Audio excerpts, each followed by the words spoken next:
Okay, so we're headed out to Supercar Sunday, and this car still needs a lot of work like the other cars, and we're having problems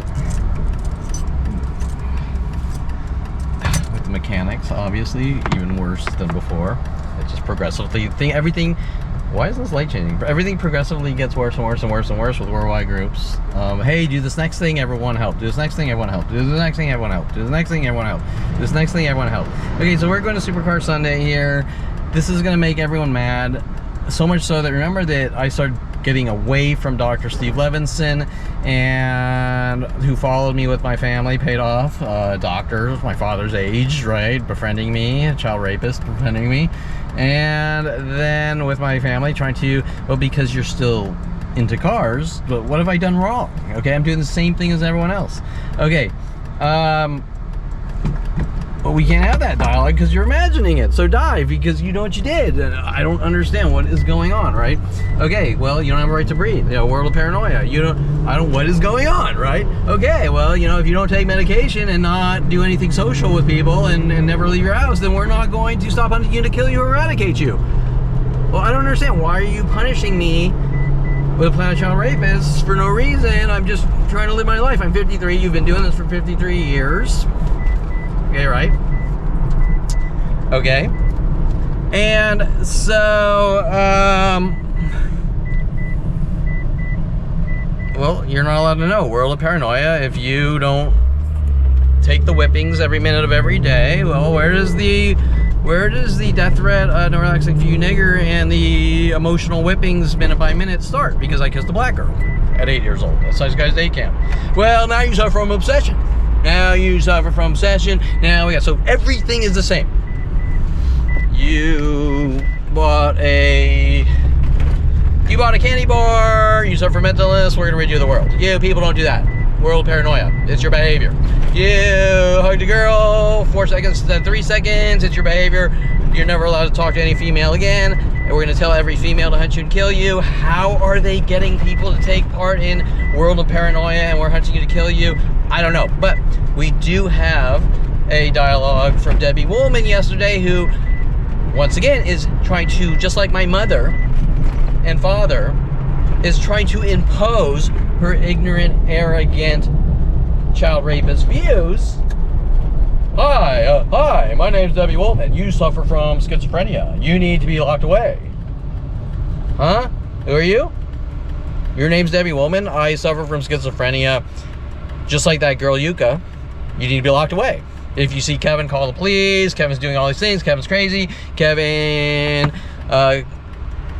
we don't want Kevin taking walks and getting exercise and leaving his house. Charles Sean didn't see his death threats that I don't leave my house. He didn't say it directly. He said it in schizophrenia. He said it in idea of references. He said it in innuendos. Hey, I thought I told you to go home. But why did you tell me to go home? Why didn't you say, can you leave the park? These Jew killers don't like you. Right? Hey, can you leave the park? These Jew killers don't like you. They're hunting you to kill you. And then an hour later, he sees me somewhere else. I thought I told you to go home. Oh, wait. It is a police officer's job to threaten people's lives. You never leave your house? But did he say those words verbatim, quote unquote, your kind is not allowed to leave the house? No, he did not. But is he exercising his buddy Officer Toro's death threats? If you ever take a picture of a person, I'll exercise the law in my own way. After me getting into photography in 1996 with Jason Perelman's friend Mike Wexler and my friend Chad Bowers and Professor Nick, or then me getting into studio photography with Aubrey Fisher, paid off by LAPD because Brody Morales, working with LAPD, introduces me to Aubrey Fisher, my gym manager with the daily newspaper articles. Brody Morales, working with LAPD, trying to plant a trash bag of LAPD confiscated marijuana in my house, 2001, because it's your behavior. Jewish boys don't talk to the female specimens. Huh? What? Well, we can't have any dialogue about we're hunting you to kill you with worldwide Jew-killing child rapists with Dr. Ronald Barry Perelman and Anita Perelman. Can we? We can't talk about. We are not anything that deviates from staring at a wall with their worldwide no relaxing for you nigger operations to have me killed for kissing a black girl at 8 years old will result in worldwide child raping Jew kill groups. And the cover up is what? You suffer from schizophrenia for having an opinion about what we're doing. And who has the psychology degrees? Anita Perelman and Ron Perelman and Jason Perelman. Okay, so where is the psychological analysis? Let me just double check I'm recording here. Coming from,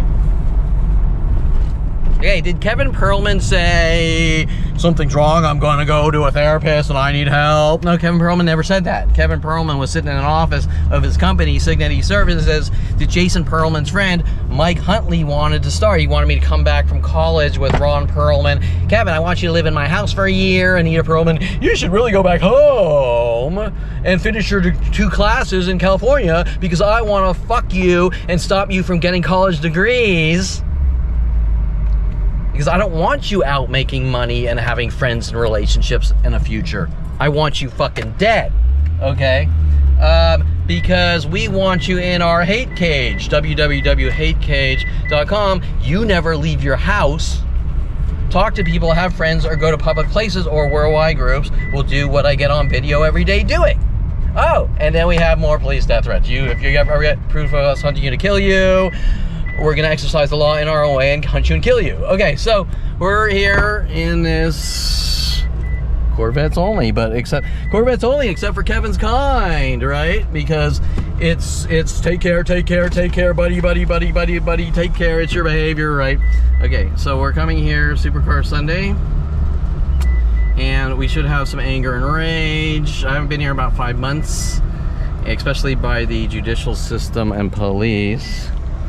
Let's do a little lap, find the perfect spot. Oh, they have our little caution tape there.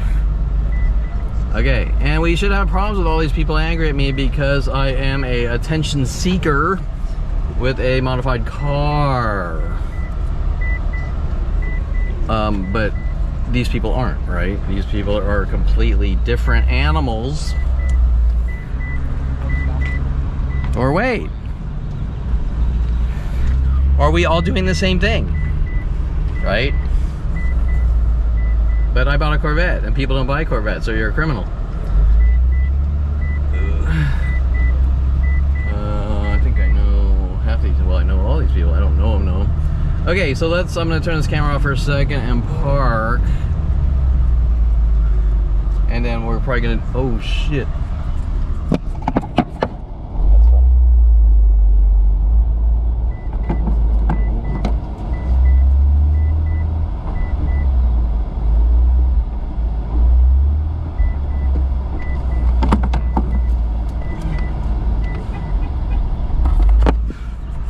Okay, so that's funny they roped that area. See, I just did a big faux pas there. The imperfection crime, you came down our Corvette alley, and now you can't be here, and World of Paranoia, and that is probably something like that, and something on that level will pan out here, and then they're teasing, but you get the...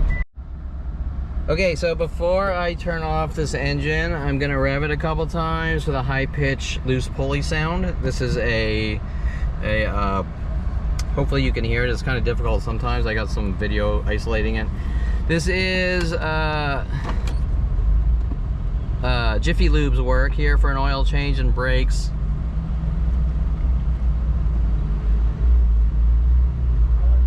Okay, hear that high pitch? It's hard to hear, but you can hear it, and it comes and goes. Okay, so the conclusion here is Jiffy Lube loosened the pulley, the idler pulley, or one of the pulleys, and I'll get into more of that later on these reoccurring shops doing this. Okay. It's a little loud, other cars, so I'm gonna...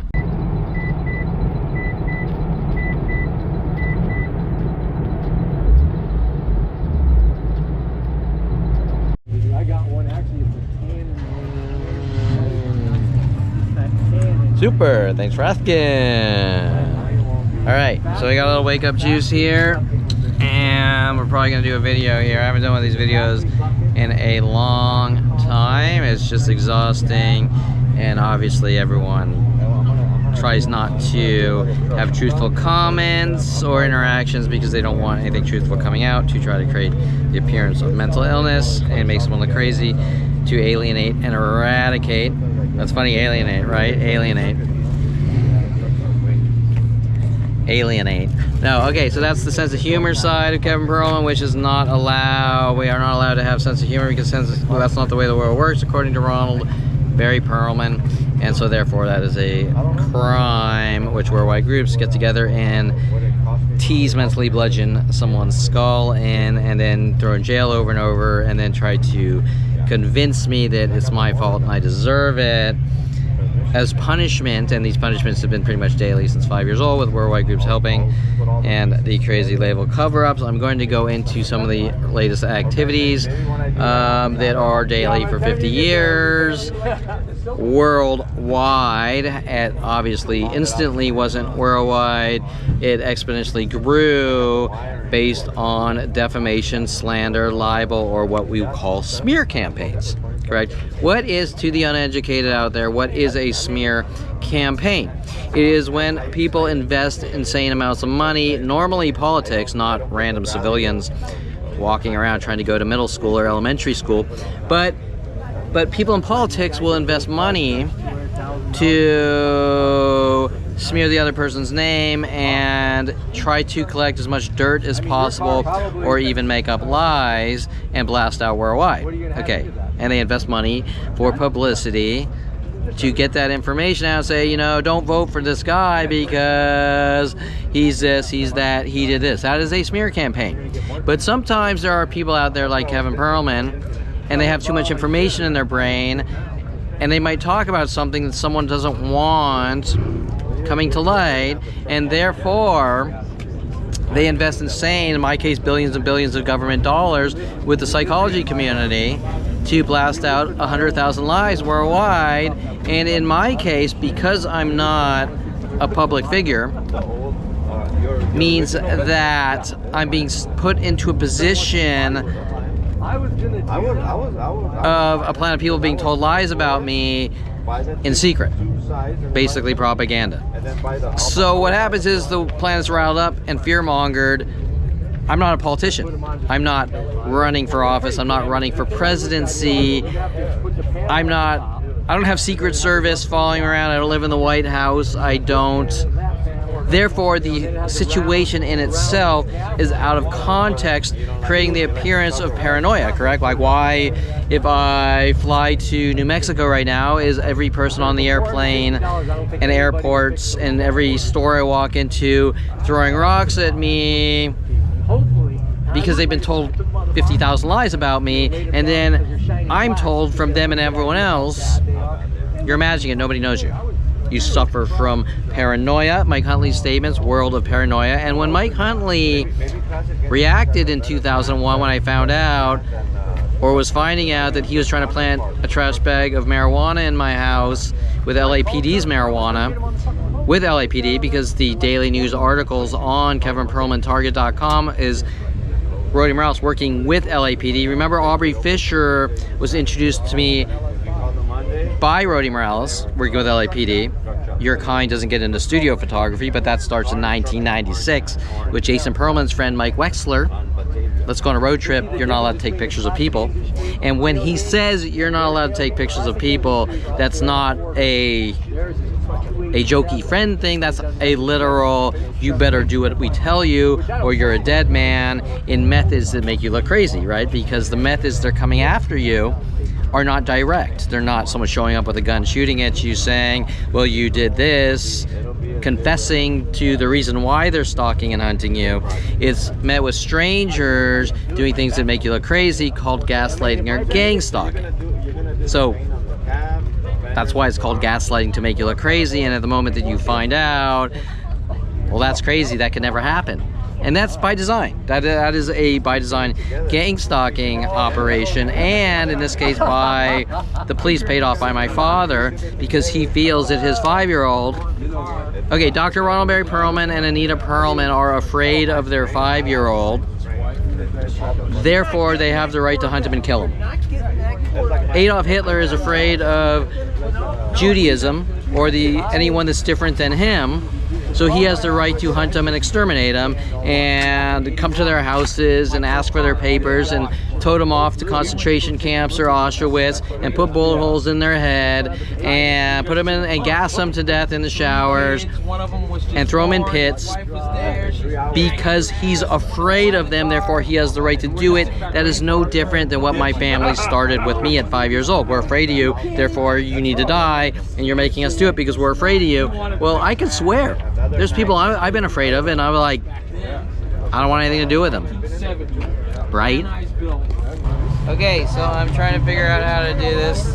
The sun is blasting me in the eyes. I'm not really in an ergonomic position to do this, but I'll do it anyways here. And so it's not really going to be that long, I think, of a dialogue, but I did write some notes on some recent things that apply to every day for 50 years.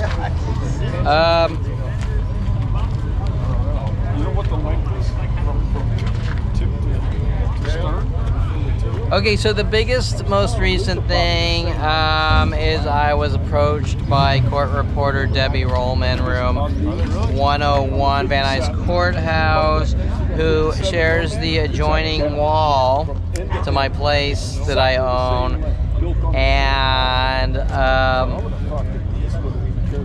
that in itself doesn't bother me. Now, what drew Debbie Wollman's attention to me originally was the 2017 Charles Shawn Dincy Officer Jensen. No, that was 2013. Wait. 2013 illegal arrest with Jensen and Dincy trying to make me look crazy, harassing me for sitting on the sidewalk with a sign, smeared for creating art, I think, because a lot of the Kevin's a schizophrenic comes from creation of art from a psychology family. So my mother and father are afraid of their child, their 5-year-old, and I start creating art. Now my mother is an art therapist, so what does an art therapist do for a living? They analyze, they overanalyze and break apart people's art, right? Okay, well, that's a bad combination. That's like oil and water, because there are a lot of artists in this world and nobody cares, and when people look at their art, they go, I like it or I don't like it, right? They don't go, well, I'm looking at this art and I'm afraid of you, so I'm gonna hunt you and kill you or rid you of the world. Because if that was the case, artists wouldn't exist. People would be afraid, like in the 1940s in Germany, to create art. Just like reading a book in the 1940s in Germany. And yes, that is one of the things. Buying books and reading, I'm being hunted for. Okay? Especially by the Coffee Bean Corporation involved in Kevin's kind is not allowed to leave his house and go to coffee shops worldwide, along with Starbucks and many other in this worldwide network of hate and rage for a 5-year-old Jewish child with worldwide mental bludgeonings to execute me at all costs. Well, with all the black people and Asian people stalking me, where does that come from? That comes from a private piece of artwork in Professor Jim Johnson's class at University of Colorado, computer imaging, of a composite of Mike Tyson fighting Street Fighter character Chun-Li. So, therefore, because Kevin created a piece of art with an Asian and a black person, and one being Mike Tyson, worldwide groups of black people and Asian people team together trying to make me look crazy and make me look like a schizophrenic, saying we're afraid of Kevin, let's do the Jason Perelman chase or be chased tactic and try to get Kevin to chase us. And then say that Kevin's a violent, paranoid schizophrenic and we're in danger of him, and then lock me in jail over and over.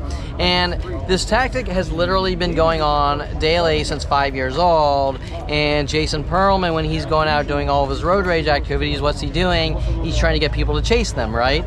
With his sexy BMW friends and this all doing all their road rage shit. I think that was a Persian or Armenian group, right? And then what happens is Dr. Ronald Barry Perelman, who's telling and Anita Perelman, who's telling Jason Perelman to do these things, to say it was Kevin, go out and blast worldwide. Kevin's crazy and reckless and he did all these things. Okay, now you're going to say, well, but why? Well, I can't answer that question because all I know is I made it to the age 29 finding out that my family's been hunting and stalking me with worldwide groups since a young child, with elementary school teachers, with high school teachers, with college professors like Jim Johnson in my computer imaging class, because that is private artwork. Why is my private artwork worldwide, just like the stethoscope thing I was just talking about? Based on illegal privacy violations that do what? Make people look crazy. Super! Thanks for asking. Okay, so we are at Supercar Sunday. Once again, this is an LAPD Perelman Family crime.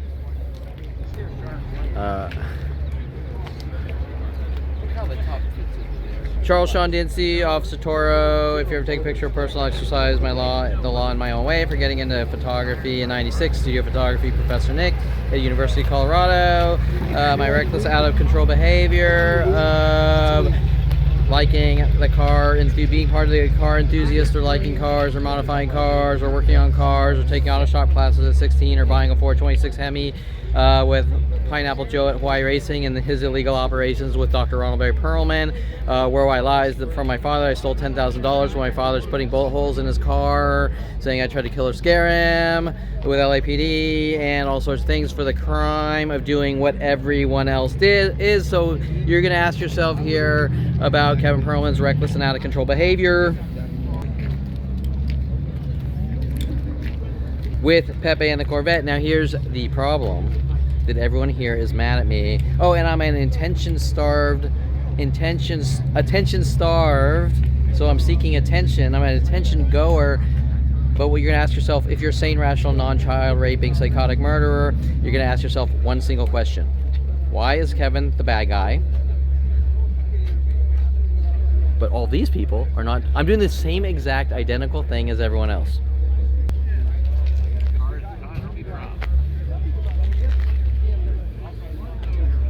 And nobody is doing anything wrong except Kevin Perelman. Right now I'm committing a crime. We told you you're not allowed to, since 5 years old, by child rapist Armies, and 80% of these people are angry at me and are going to say stupid, lame things that try to make me look crazy. But they're not doing anything wrong, only I am. But we're all doing the same thing.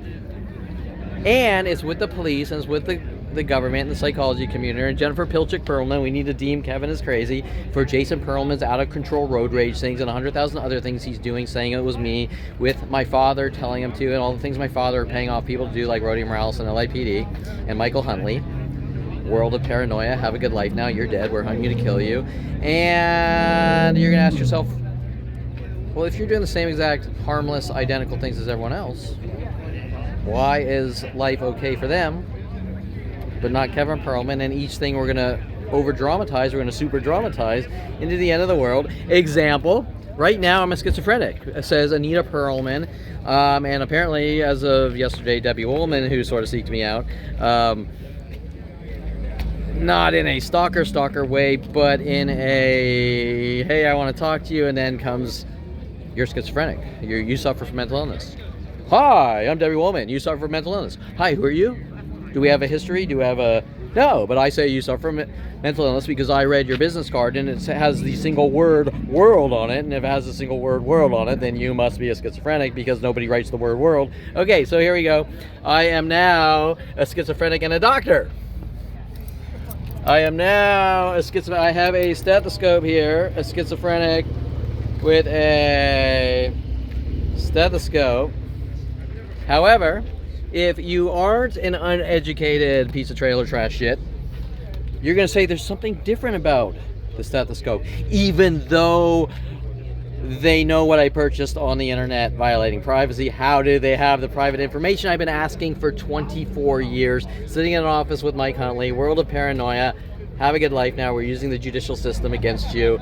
It's your behavior. We're violating your privacy. It's your behavior. We're violating your privacy. It's your behavior. We're illegally violating your privacy with Trojans and things like this, and worldwide networked privacy violations that are going to make you look paranoid.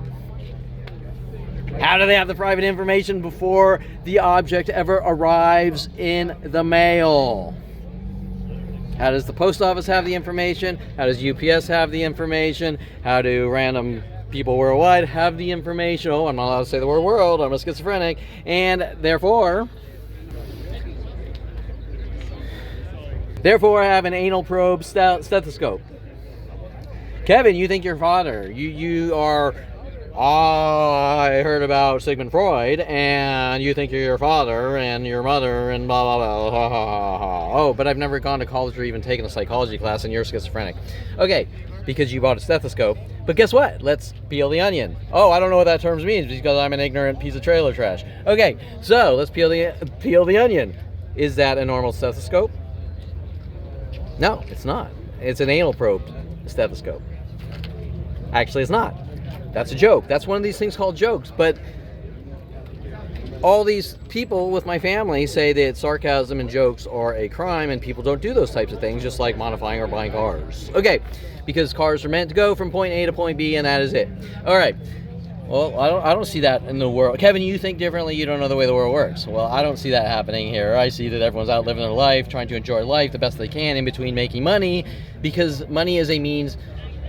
Being able to feed yourself and have shelter is a means to then go out and actually live life. Okay, so that's why all these people are doing this, is because they want to live life in between making money to stay afloat. Okay, the stethoscope is not an anal probe.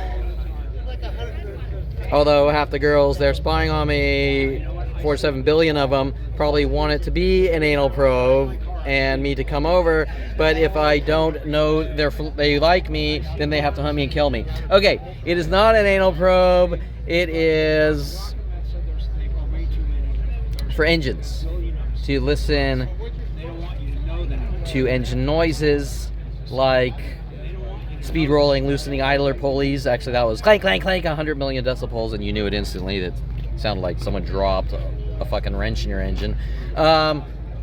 Or just recently, Jiffy Lube changing the oil and then loosening one of the pulleys. So now we have pulley noise. Okay, so it picks up on slight high-pitched frequencies in engine compartments, and you can't take a normal doctor's stethoscope. Now, if you're not following some guy from place to place saying, I know what you bought last week, I know what you did last summer by purchasing an item on the internet, which is stethoscope, and you're schizophrenic, you need to die, and then the Debbie Wollmans don't show up at your house. Hi, I'm Debbie Wollman. Hi, nice to meet you. You're schizophrenic. You need to be locked away with my judicial buddies. Well, maybe it's not about medicine. Maybe it's about something else, and maybe it's none of your fucking business. You shouldn't have the information you have. Therefore, you're stalking Mike Huntley. We're using the judicial system against you and creating fictional arguments to justify hunting and killing. That's the concept of the United States Constitution of America. You are a free man until, and only trained people with probable cause, that have enough probable cause, actually arrest normally.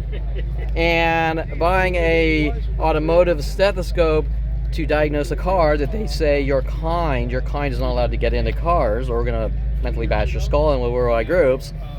But also go to the gym. Also be healthy. Take walks, go to the gym, date women, have friends, or anything else that deviates from being in a cage and staring at a wall since 5 years old, or kiss black girls at 8 years old with the worldwide no relaxing for you nigger operations. That's one of the death threats with the worldwide mental bashings for 50 years or 48 years. You have to have enough educated information to apply it. You can't just say he bought a stethoscope, therefore he's... Did you look that it was under the automotive section? Did you look that that's not a normal stethoscope? Did you... Well, no, I don't care about that, because I'm better than you and I don't need to do that. And by the way, you're not allowed to have a counter argument or whistle, whistle, whistle, buddy, buddy, buddy, no relaxing for you nigger, and worldwide Jew kill, child raping, Jew kill armies to bash someone's skull in. And now you have to question the resources and the billions of dollars invested behind it with the judicial system. And Ron Perelman and Anita Perelman, what the fuck is going on? Because that is not normal, despite Dr. Ron Barry Perelman's statements. Kevin, you don't know the way the world works. If you hug a girl for 4 seconds, is longer than 4 seconds, worldwide groups get together and bash your skull and kill you. I don't fucking think so. So Ron Perelman is a sick child raping murderer with the rest of the family. Okay, so this is the fun video. I'm doing the longer video on the other camera, and maybe I'll merge this with that, whatever. But it's not an anal probe, even though all the women want it to be. To listen to the sounds up your booty. It is the educated know, and you don't have to be very educated. That is an automotive stethoscope to listen for things like people loosening bolts in your engine compartment, which has been done over and over by auto shop, speed rolling, Jiffy Lube, Ramp Tire Company loosened the end link, then they took the nut off the end link. Okay, I went in for an alignment, and so I said, why isn't the car driving straight? I reported them to the Brew of Automotive Repair. They had their little scared you kill psychotic looks on their face while doing these things. Just the same look that LAPD paid up the girl to slice me up with a knife that's on video, the same look that she had, right? Okay, and Jiffy Lube actually had the same look paying the bill as well. Okay, so you know, when you're reading people and their eye movement and they're looking at you and they're filled with that guilt. Okay, they had that guilt. I left, and we have a high pitch squeak, which is easily repairable. However, and they don't want to honor their work, and that's, I'm probably going to get into that longer with the manager Pablo on the Reseda Jiffy Lube. And Kevin, why are you taking your car to Jiffy Lube? Well, you know, it's a no-brainer thing. You know, I don't have time to deal with oil changing. They have an underground pit, you know, just do the moron work and, you know, done with it, right? But, you know, this is not incompetence, this is hate, okay? Especially with them babbling, take care 100 times in 30 minutes, hinting with idea of reference, schizophrenia, messages that I've somehow done something wrong. Officer Story, if you ever take a picture of a person, I'll exercise the law in my own way. Starts 96, taking a photography class, Professor Nick, with Jason Perelman's friend, Mike Wexler, and Chad Bowers. And then take could mean 100 million different things. So now, Kevin, you supposedly suffer from obsessional looping, wondering why worldwide groups are fucking with you to the point that we're trying to get you in psychology offices and throw labels on you, and your kind's never allowed to leave his house cage since 5 years old, or any type of cage, or put you in a cage, incarcerate you for life. Out of some parents' pure hate and rage, abusive hate and rage for their 5-year-old, okay? So I shall be welcomed here, I'm sure, with lame comments like, oh my, that's a huge wang. This guy's crazy. He thinks he's a race car driver. Yeah? What about the guy over there with the roll cage and the fucking wheel tubs and the 671 supercharger? He's okay. He's pumping out fucking 1,000 horsepower with a 671 supercharger and a fucking low P cam and no fucking mufflers. He's okay, but, you know, it's the wing. It's the wing. That's a big wing. That's like a super big wing. And you don't think that there's super amount of drama. Super, thanks for asking. Super amount of lame-ass bullshit drama behind it. But behind the TZ lame-ass bullshit drama is the pure hate and rage that jumps from person to person in sequence worldwide until really bad things happen. And they all escalate because we keep teasing the guy to the point where, like, my father getting me the job at Star Auto House Mercedes in 1988, Gabby Angle, with his employees throwing wrenches at me and loosening lug nuts on wheels, saying, this is Chuck Norris's car, drive it home to him so I can kill you on the roads. Is that a joke? Is that a tease? If putting bullet holes in people's heads a tease? Is cutting brake lines and killing people teases? No. They're not jokes, okay? Maybe in the movie where you're writing suspension of disbelief and everyone laughs, but in real life, those are not jokes, those are not teases. And now you can question the whole psychological warfare of Anita Perelman and Ron Perelman trying to make it look like their 5-year-old, starting at the age 5, their child conforms to media and is crazy. Right, Alexis Moore? You spoke with Jason Perelman, and whether you did or didn't, I don't know, but that is where these things come from. Mike Huntley, come over to my house. Let's watch Fight Club. Kevin's crazy. He thinks he's Tyler Durden. Everyone bashes Colin and kill him. Well, did I say anything about Tyler Durden, or is the only thing that happens is Mike Huntley say, come over to my house and watch this movie, and then these things start happening, right? Mike Huntley's statements, world of paranoia, have a good life now. We're using the judicial system against you. It's your behavior. And I started a company, Signet E-Services, and wanted you to come back from college with your family to be your jailer tell you what you can and can't do, and the minute you question it, I'm going to hunt you and kill you with worldwide groups that have always been going on since 5 years old. All right, so I'm going to do the video on the more in-depth video on the other camera, the GoPro, while people walk by and belittle me and say buddy and whistle at me. That's not going on, even though it's on like 15 years of video footage daily with audio recordings, and also the more complex minute-by-minute conspiring worldwide provokings. We might have people come by and hint about the pulleys here that Pablo and Angel loosened at Jiffy Lube. Kevin, do you have direct evidence? No, I just know it jumps from shop to shop to shop, and I know that squeak instantly happened after an oil change and brake fluid flush that I don't have time to do myself, or really a location. And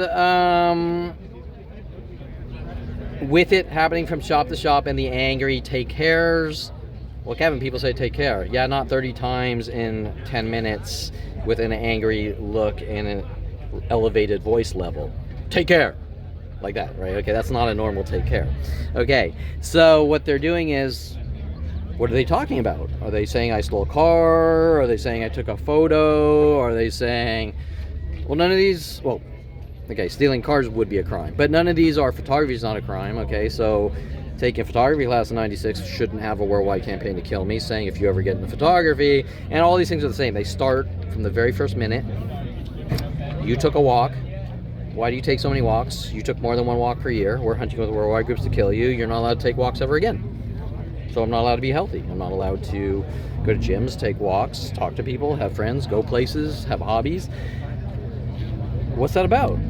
It's a kill the 5-year-old Jew with a child rapist family joke.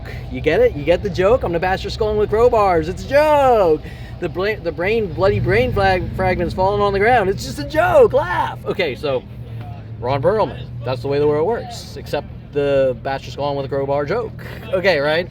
So that's it. Super. Thanks for asking. I'll do a more complex, longer video on my GoPro camera here with a few more line items, talking about a few more complexity and how this one thing links into those 500,000 things and yada yada yada yada. Mike Huntley's statement, 2001, me starting to find out what was going on, world of paranoia. Okay, so now this is interesting. So Debbie Wollman, Van Nuys Courthouse, remember Mike Huntley's statements in 2001, deer in headlights. Mike, what the fuck's going on? Now, nothing was ever said to Mike Huntley on specifics. I was noticing that my office computer privacy was being violated. I wasn't really making the connection that Mike Huntley had wired the hub into the office next door, the porn hub, whatever. I joke about that because I know that at the time, Alexis Amore, Havana Ginger, Davia Ardell were all had Trojans into the computer, and Rody Morales with LAPD was told to take me to strip clubs and do all these spooky, freaky things to try to flip me out. Well, Rody Morales was trying to plant LAPD marijuana in my house to set me up and frame me, make me look like a drug dealer to incarcerate me for life. Okay, but why? Because Anita Perelman doesn't like her child's artwork at 5 years old or 10 years old? Okay, because Anita Perelman and Ron Perelman are afraid of their 5-year-old, so they have the right to hunt their 5-year-old with every resource on the planet and execute him. Okay, in unheard of psychological warfare methods. Okay, so now you're going to question, after that death threat from Mike Huntley in 2001, we are using the judicial system against you.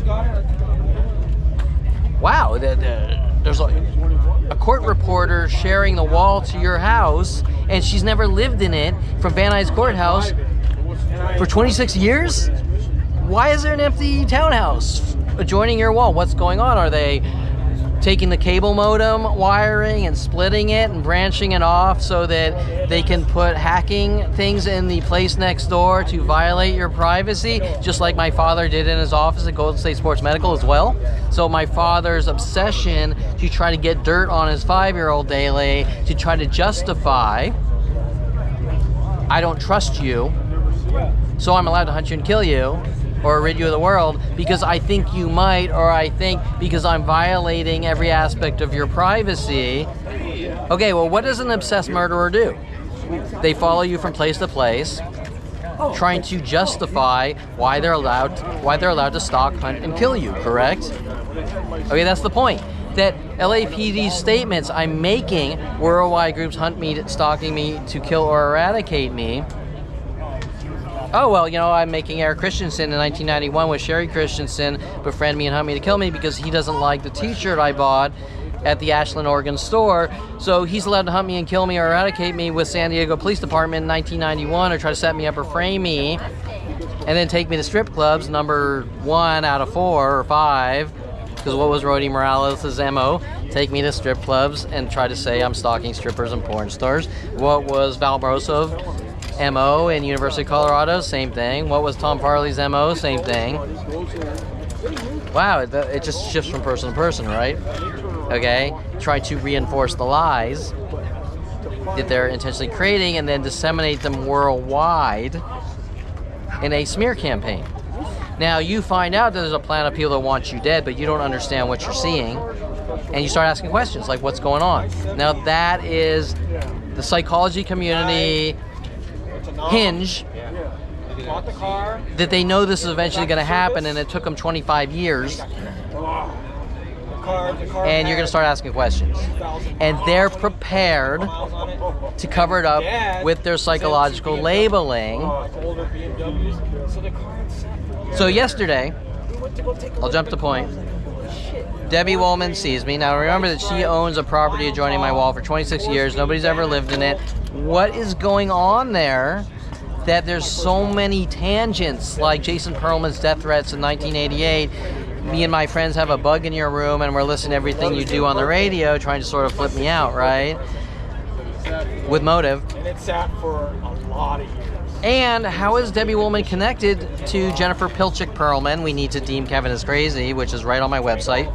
Screenshots to her political lawyer friends. We need to deem Kevin as crazy. What does Jennifer Pilchick's father do for a living? Court reporter in Florida. So we have another coincidence.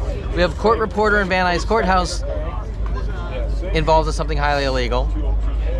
With Jay Pilchick, court reporter in Florida, with his daughter, we need to deem Kevin as crazy, who's literally in 1998 or whatever come out, visit us, telling her son Reese to whistle at me with groups of people whistling at me over and over all day and night in hopes she could get me to hurt a child to try to set me up.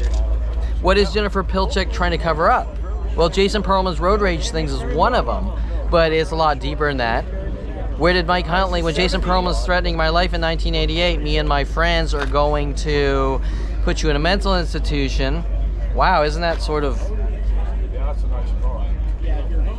We have that original threat, then we need to deem Kevin as crazy 20, 30 years later by the same people.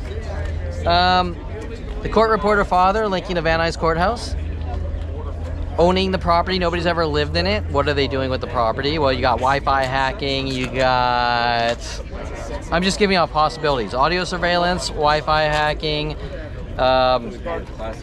You know, you put a computer next door, you branch off the cable modem into 2 places, the same line, sharing the same subnet. You have internet access into the empty house with the computer so that any person across the world can log into that computer and hack the place next door. All these things are designed to do what? Flip you out, make you look crazy, make you look paranoid.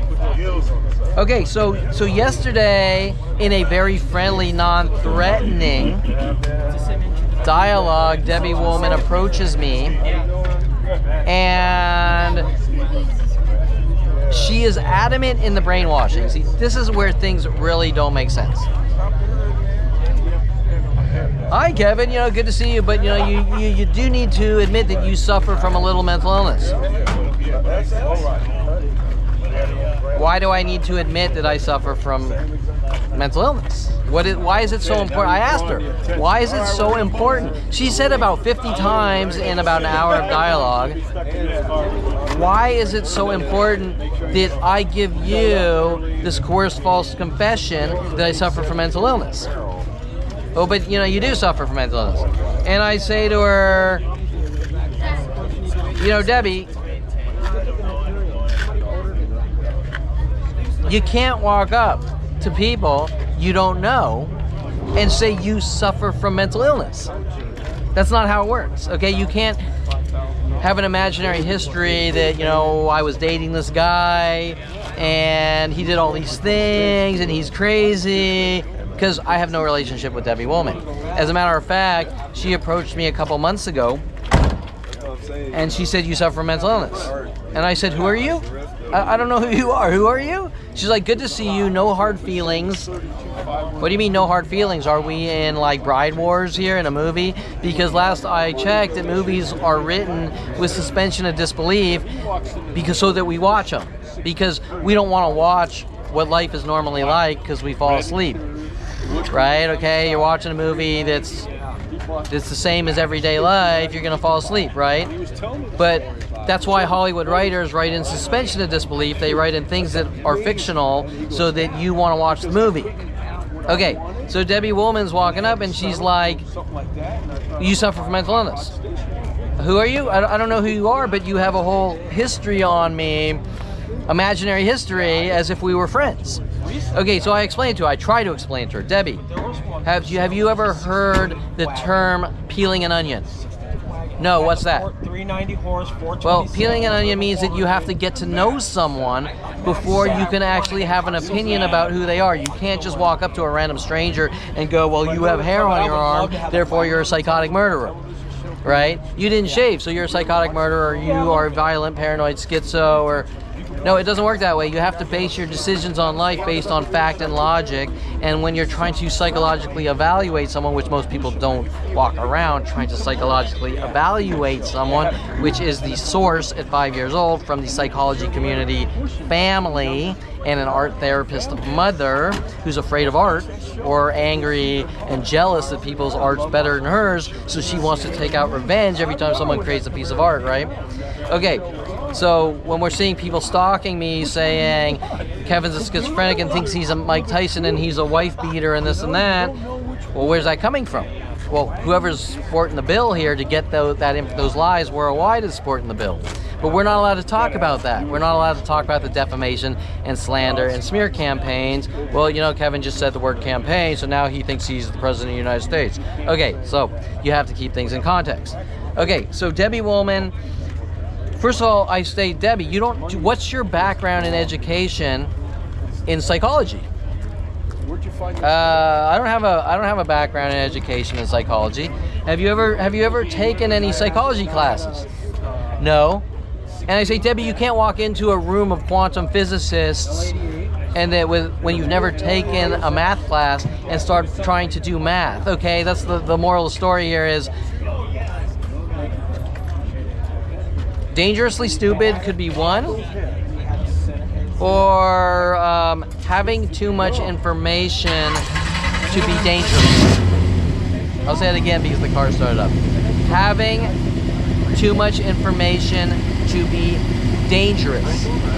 Somewhere Debbie Wollman watched a movie about a schizophrenic, and then she meets a guy and everyone else is saying he's a schizophrenic, and she thinks because she watched the movie Split that this is what schizophrenia really is, when that's not what schizophrenia is, right? It's a movie, it's suspension of disbelief, okay? If I were to query her, Debbie, what kind of schizophrenia is there? Because ooh, that alternator belt's really annoying. Okay,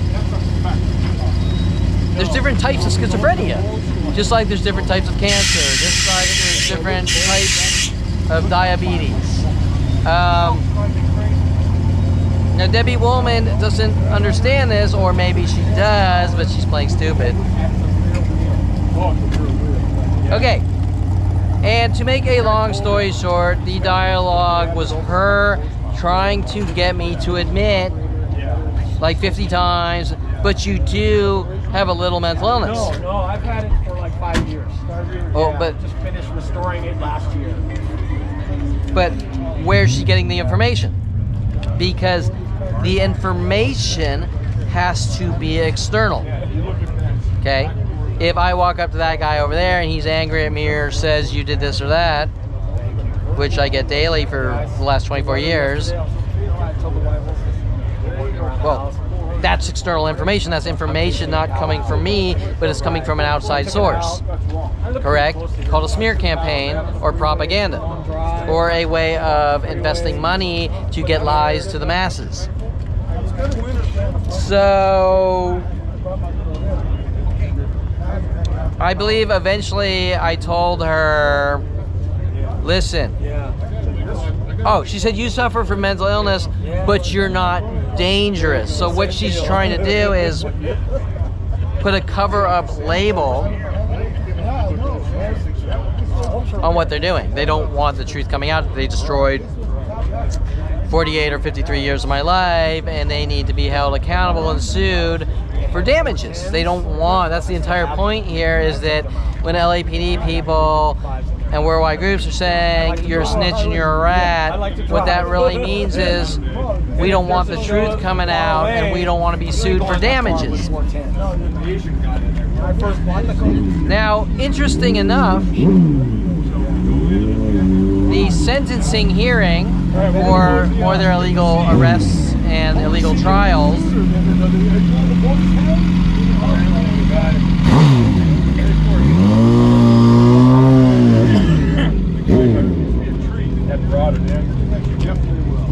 okay, so interesting. Judge Gregory A. Dohi, for no reason, remands bail a month and a half before the sentencing hearing. So we have a full trial where, once again, the next lawyer, Shep Zbberman, takes $50,000 and fucks me over and intentionally loses the trial. I'll try to get into that a little more here in a second. A paid-off rigged trial. Yes, sir. Arnold Silber says to me before the trial, "You're going to jail." I can't remember the direct dialogue, but you're going to jail. You're either going to jail or you're going into a mental health place, meaning that they were paid off. Okay, the verbiage there from Arnold Silber, my stepfather, is you're going here no matter what. This trial is not going to do anything for you. We've already paid off the judges. You're going to lose no matter what lawyer you hire. You're either going to jail or mental. That was from my own stepfather. I drive it as often as I can. What are they trying to cover up? I don't. That they've been doing for 50 years. Okay, so that was an admission of guilt, indirect admission of guilt, that we paid off the judges. The family is paying off the judges, and they're trying to throw bunk mental illness labels to cover up everything they've done daily for 50 years. So Debbie Wollman here is adamant. So like 50 times, you suffer from a little mental illness. You have to admit you suffer from a little. And I explained to her, look, you want me to go get the DSM-5 book of mental illness labels? I think there's one in my trunk here. And I can throw mental illness labels on you, and then you suffer from mental illness. Right? These aren't, the mental illness that they're going through are like, you broke up with a girl and you're depressed and you had some beers, and so now you suffer from depression and you need to be put in a mental institution. Actually,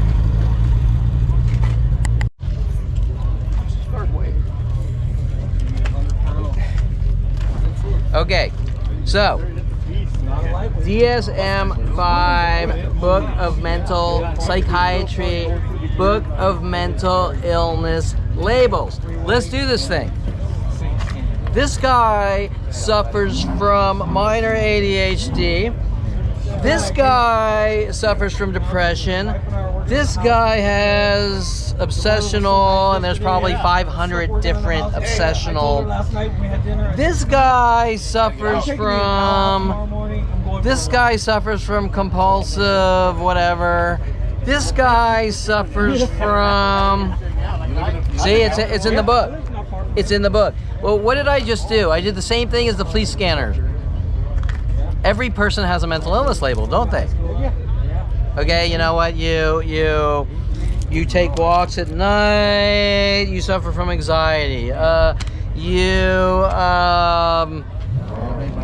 You ate lasagna in the morning, you suffer from obsession about Italians. Nothing but fun with this car. Okay, I can throw a label on every single person here, a psychological mental illness label on every single human being at Supercar Sunday or anywhere else with this book. I could use this book as a weapon, can I? And I can then say, I want this person removed from society from a label, just like Adolf Hitler. What's the point I'm making? Did Anita Perelman and Ron Perelman, I'm afraid of my 5-year-old with worldwide groups. What's the point I'm making? We're gonna execute that person, but we gotta justify it in our brains. Hey, you know what? I wanna kill that person because I'm afraid of him, because he suffers from.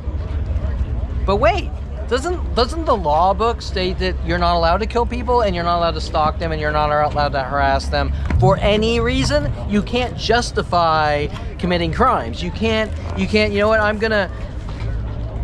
I think that guy stole a car, so we're all gonna get together and destroy all his cars and do this and that and steal all his money and then kill him.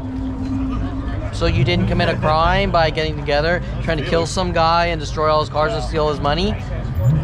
Because he supposedly, at 5 years old, committed this crime that Anita Perelman and Ron Perelman say he committed, and he's the Incredible Hulk. In Anita Perelman's mind, he's the Incredible Hulk, and needs to be. Okay, we're here back in reality here, right? What did my lawyer say to me? My lawyer took, Shep Zbberman took $50,000 to lose a case, a self-defense case, with flat out black and white 80 terabytes of proof and proof minute by minute of the things, them vandalizing all my cars. And me going down to the police station over and over, filing police reports. Officer Lee, with Officer Dinsey, with Detective Ruiz, Detective Angela Stewart, Detective Shapiro. You're not allowed to file police reports. And then I go to different district police stations. You're not allowed to file police reports. So any crime committed against me since 5 years old, I'm not allowed to file police reports. I'm not allowed to start investigations. Why, if crimes are being committed against me, why am I not allowed to file police reports and have the police investigate who's stalking me? Why would that happen? Well, that's simple. And you can watch some of my videos with Police Chief Michael Moore about elementary school students being monitored by the police when parents call the police and say, my child is crazy, and you are then put on a mental illness watch list. And at that point, you have no human rights. You have no civil rights. You can't call the police when people are stalking you because they're going to say you suffer from mental illness, and guess what? How would someone kill someone and get away with it if they were a police officer? Well, that's simple. We're not going to investigate. They suffer from mental illness. It didn't happen. It's that simple. Okay, if you listen to the police scanner, and 90% are PRs reporting person with ADHD, person with depression, track the cell phone, person, whatever. Almost 90% of those psychological labels, and they will not, if something happens to them and they go to the police, they will not be investigated on their behalf because they are quote unquote crazy. Well, wait, but is crime about crazy or is crime about crime? That person over there, let's say that person over there does have ADHD. First of all, who fucking cares? It's harmless. We're not going to investigate the crimes against them because they have ADHD. Okay, someone shoots that guy in the head. Well, we're not going to investigate it because they suffer from schizophrenia. It never happened. We're going to sweep it up. We're going to cover up the crime scene. That's what's been done to me daily since 5 years old. Okay, so Michael Huntley, we are using the judicial system against me, finding out he's working with and paying off with my father and family, Rody Morales, to befriend me, taking to strip clubs number 4 or 5, saying I'm stalking strippers and porn stars, and well, they're all working on me worldwide, and trying to plant a trash bag of marijuana in my house with LAPD's marijuana, with LAPD, because the newspaper article states LAPD working with Rody Morales at World's Gym to catch someone who had killed someone. Mike Huntley saying, Kevin, we should start working out. Let's go to this gym. Rody Morales signing us up. Rody Morales befriending me. Rody Morales introducing me to Aubrey Fisher. Fisher pretending that I'm competing with her and tapping my foot by her has ruined her life, with worldwide groups told to tap their foot by me. One of the thousands of worldwide mental illness tactics, provoking tactics. To do what? Provoke, set up, get reactions, lock away, minute by minute. So 24 years, minute by minute, worldwide provokings, minute by minute. 1 billion attacks per day. Exponentially growing since 5 years old. Technically, the internet privacy violations and stalkings across the internet worldwide started in '94 at University of Colorado, when Jason Perelman wants me to see the internet so bad. So why would Debbie Wollman be so adamant to walk up to a stranger and say, you suffer from mental illness and you need to admit you suffer from mental illness? And this is not just Debbie Wollman, it's all of the criminals in this worldwide circle. That Asian girl Yuka from the Warner Center met with the blogs I have on my screenshots of the blogs on the internet. Kevin's a violent paranoid schizo. If you see him, call the police. Well, there are schizophrenics out there, and you can't be a mental illness hunter. Okay, that person over there suffers from mental illness, we're gonna hunt them and kill them. That person over there suffers from mental illness, we're gonna hunt them and kill them. That person over there suffers from mental illness, we're gonna hunt them and kill them.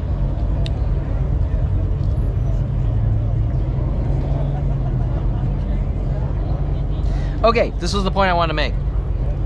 Debbie Wollman's dialogues were extremely similar to Judge Gregory A. Dohi's and their clan,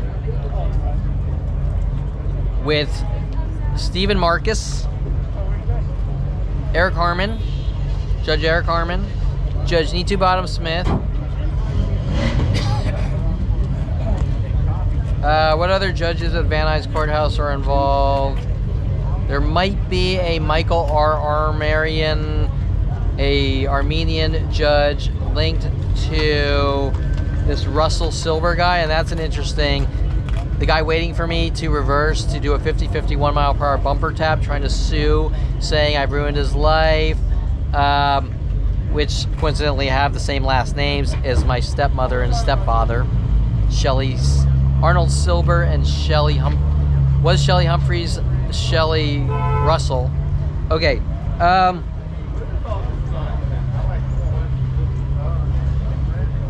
who was wearing fake teeth. Now everyone knows I do jokey videos with fake teeth.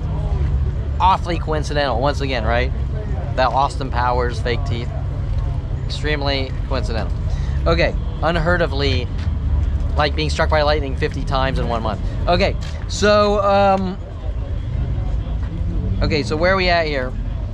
So there are more judges involved in the Van Nuys Courthouse. Judge Gregory A. Dohi's comments that you suffer from some kind of mental illness.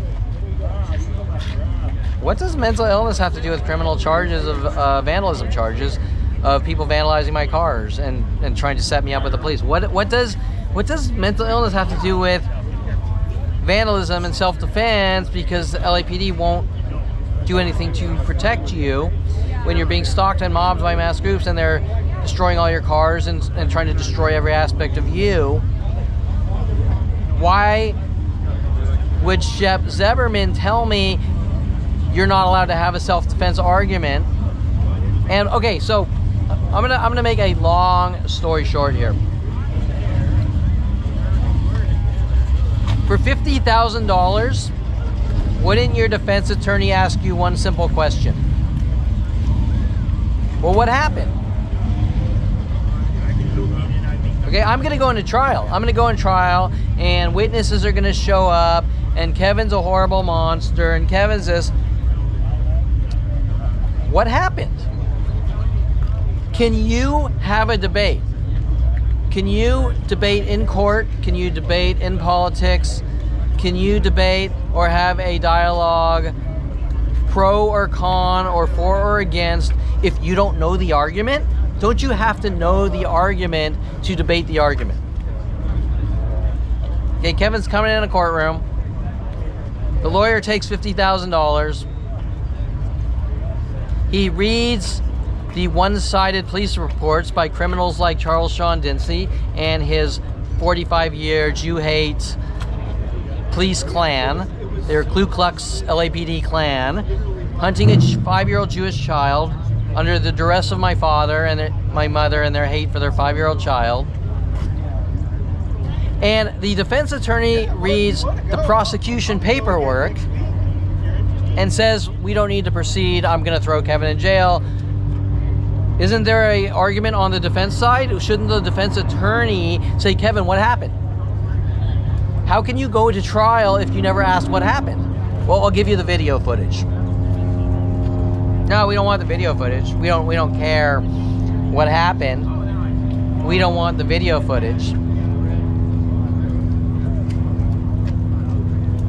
Well, wait, you just took $50,000 to prove my innocence.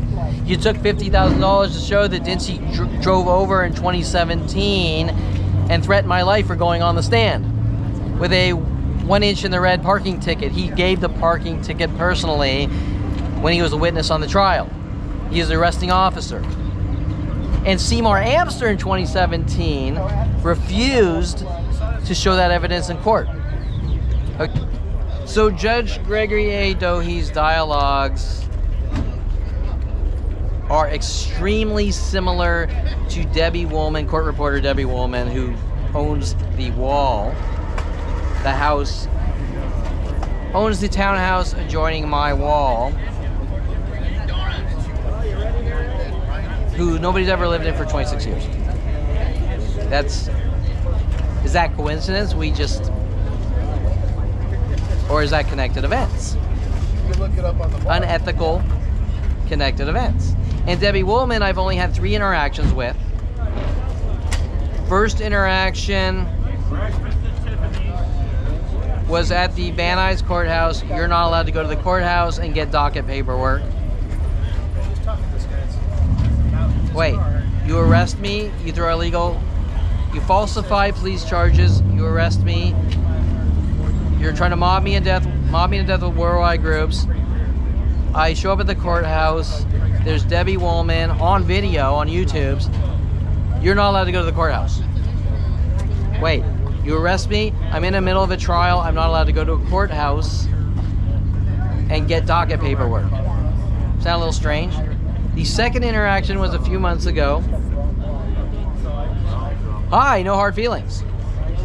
No hard feelings. What do you mean? Who are you? What's your name? Who are you? I'm Debbie Wollman. Oh yeah, you're the lady that's never lived in the house that adjoins the wall to the house I own. Who's in the Van Nuys courthouse, who I saw you on the docket going, why is this person own the property adjoining my wall? What's going on? Linked to Jay Pilchick, court reporter Jay Pilchick from Florida, right? Okay. Third interaction was yesterday. Kevin, you need to admit you suffer from mental illness. Debbie, we're not friends. We don't have a history. We don't. Where are you getting the outside information to say that I'm a schizophrenic? It took like an hour of, well, do you have a specific mental illness label? Because you just keep babbling, you suffer from mental illness, but you haven't told me what I suffer from. Example, you're a criminal. Did you commit a crime or are you just a criminal? No, you're a criminal that didn't commit a crime. It's like the police scanner thing I laugh at. Person with unknown mental illness, watch him. Wait, there's a person with unknown mental illness, he needs to be watched. Well, there's a car engine with a problem, but we don't actually know what the problem is. How can the car engine have a problem? Okay. I mean, is it the cam lobes worn out? Is it sputtering? Is it, no, it drives perfectly fine, but it's got a problem. Okay, so unknown mental illness. Kevin, you suffer from mental illness. It's unknown. So wait, you're following me from place to place. You suffer from unknown mental illness. So finally after an hour,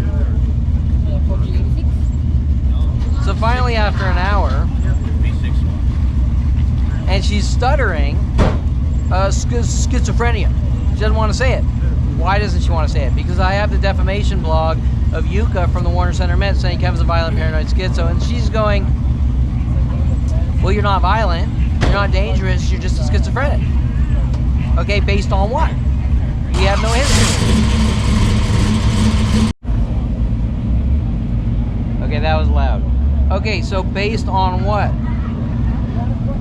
We have no history, we have no relationship, I'm a schizophrenic, she's with the judicial system, she's obviously trying to cover something up. Because you don't walk up to someone, you know what, you need to admit that you raped that girl.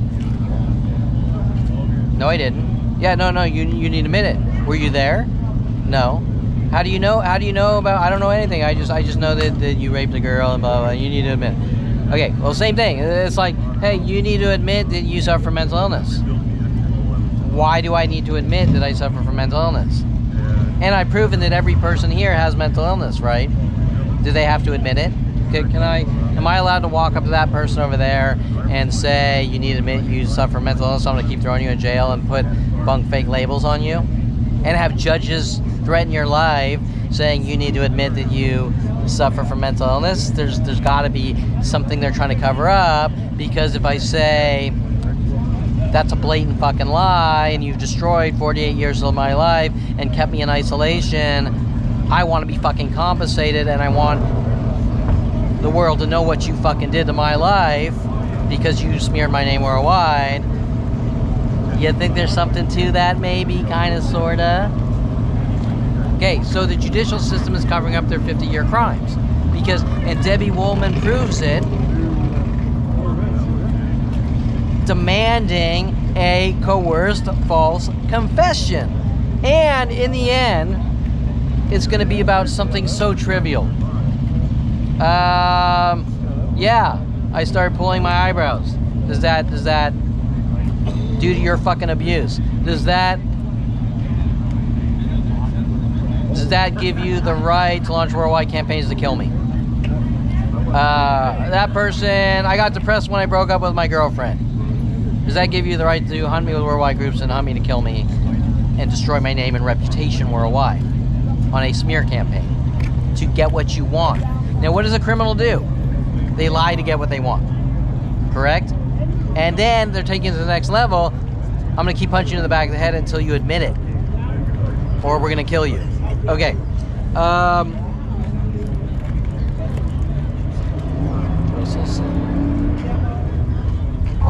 chances. Okay, so let's expand a little on Jiffy Lube. Sounds simple on the surface. Simple, quick oil change and brake flush. Brake fluid flush. Takes them 5 hours. Should take 20 minutes. I leave, we hear the squeaking. I have some on video. Wow, my car, all of a sudden it has this high pitch, orbital high pitch. Sounds like a pulley's been loosened. Well, that's interesting, because speed rolling loosened the idler pulley on my Corvette. They did about 5 other things. The big ones were he jammed something in the brake rotor, tearing up the caliper, tearing up the brake rotor, making these scraping noises that sounded like, well, they were metal on metal, and he kept lying, nothing's going on.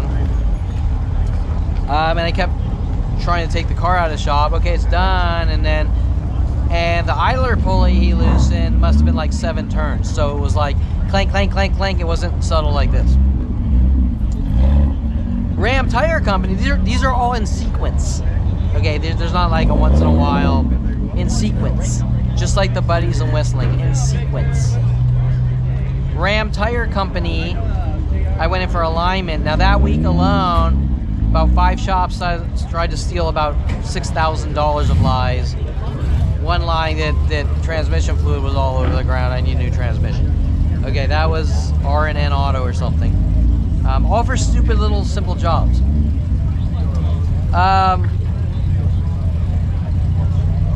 Ram Tire. Oh, it takes me 4 shops to do a simple alignment on my truck with lies. You need to buy new tires first. Why do I need to buy new tires? Because the tires are worn unevenly.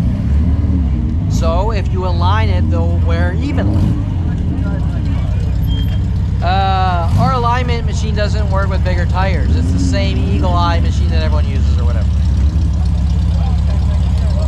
Okay, so I take the Ram Tire Company and then it won't drive straight, it veers off to the left. And I literally have to call the bar, the Peru of Automotive Repair, and this and that. So, no matter what, they refused to fix it. Whatever it was, I didn't know what it was. So I'm sitting here at Supercar Sunday looking under my truck. And I noticed that the end-link bolt nut is taken off. And the end link's hanging off the fucking sway bar. Okay, so we're going from shop to shop to shop to shop. Loosening idler pulleys, doing things to calipers, taking off end link nuts in sequence. Now here comes Debbie Wollman. Right after the Eclipse, loosening the pulleys on the Eclipse. And the angry, enraged mimic like 5 times with an angry look. Take care, take care, take care, accentuated voice patterns. You can see that when he's saying take care, he's angry. And other things. And you suffer from schizophrenia. There's no noise. Oh, that's right. I took it back. I drove back and I said there's a high-pitched orbital noise. No, there isn't. Yes, there is. And they sort of stood in a position to listen to the engine rev and not listen to the noise. I finally took the mechanic Angel, and he admitted when he sits in the car and you idle it from 1600 to 1800, you can hear a constant rotational noise that matches the RPMs. Has nothing to do with calipers or rotors because it happens at idle. And he finally admits, and I have him tell the manager Pablo, who refused to be there. He said, we'll take a look at all the work we did, but what he also said was we're not going to touch anything we didn't do, meaning that there's no possibility that some angry, disgruntled employee could have loosened a pulley. So we're not going to fix it. Even if it's a couple of 14 millimeter, couple tightening turns, we're not gonna fix it. Even if it's that simple, right? We're not gonna fix it. So why not? Why wouldn't you fix it? Why wouldn't you want to save your reputation as a mechanic and not be a Jew killer that's trying to destroy car engines? And well, because it's worldwide and they have the power to do it because the police and government are telling them to do it for 48 years, and no one's coming forward saying this is just grossly obnoxious and insane and leave the fucking guy alone, and you know what you did to his life. And that's where it's not making sense, because normally people come forwards and they go, look, this is what we were told and this is just sick, and you destroyed 50 years of this guy's life and give him no recourse for salvation, and he has to sit here all alone trying to fucking understand it. And with the Debbie Wollmans lying, saying you suffer from schizophrenia, trying to cover it up, right? With their innuendo death threats, correct? Mike Huntley, World of Paranoia. I just threatened your life, but you know, it was in a vague form, so therefore you're schizophrenic and nothing ever happened and you need to be locked away.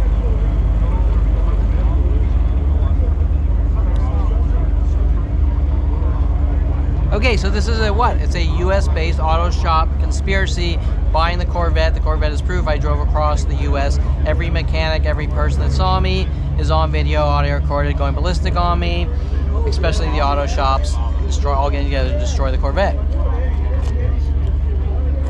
Still not driving, because every time I go to an auto shop, these events occur.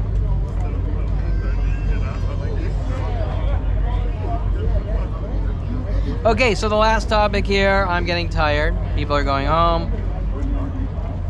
Russell. Okay, at the same time as starting to come to Supercar Sunday, and actually it was 2022. Bail bondsman Bob follows me to Bob's Big Boy car show with Dr. Steve Levinson, who has a judicial family, who's working on me with these mass mobbings and then lying, saying you're imagining it, just like my father and my father's age, and works at the same medical offices, or did, as my father, orthopedic surgeon Dr. Ronald Barry Perelman, who is once again just like 16 years old, mad at me for getting into cars, buying a 426 Hemi, where he's putting bullet holes in his 300D Mercedes with LAPD, and making up lies with the police that I stole $10,000 from him. Pissing off worldwide groups, defaming my name, at the same time trying to make me look like a schizophrenic, because he didn't say it directly. He said Mike Huntley stole Alex's check. See, this is what my father's doing with his psychology degree. Michael Huntley, who befriends me, stole Alex's $10,000 check, a girl my father was dating. And then people are coming after me worldwide for stealing the 426 Hemi, even though I bought the 426 Hemi. Okay, now eventually you're going to question why a planet of people want you dead, saying you are a car thief or something like that, right? You're going to question it. It's just a matter of time that a planet of people saying you did this,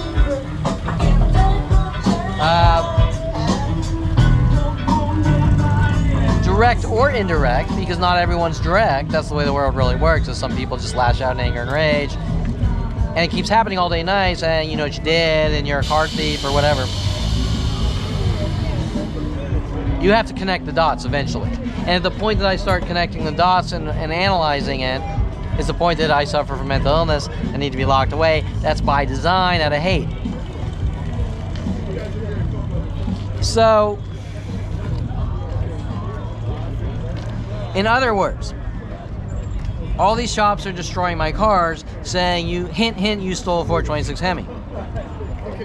Or you stole a check for $10,000.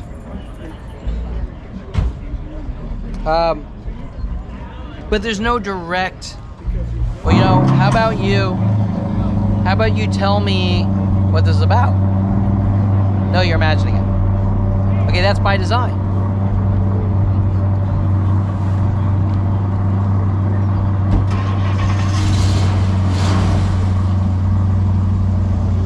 Okay, so Russell Silber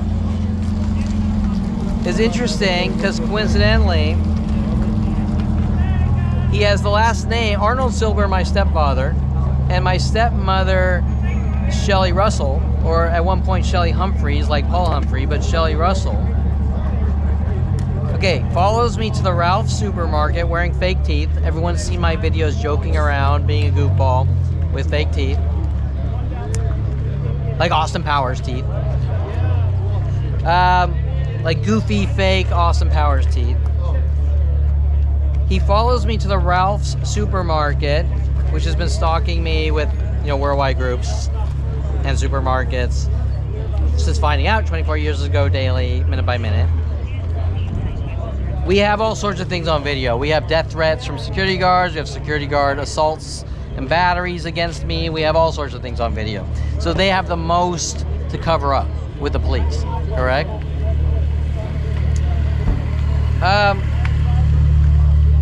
So we have the schizophrenia tactics with the naming. We have the copycat tactics. He's on video. It's blatantly fucking obvious. This guy's on video. They don't know about me. Yeah, they don't know about me. He walks to his car. He puts the groceries in his car. He closes the trunk halfway. He sits in his car waiting. I walk to my car. I get to my car door.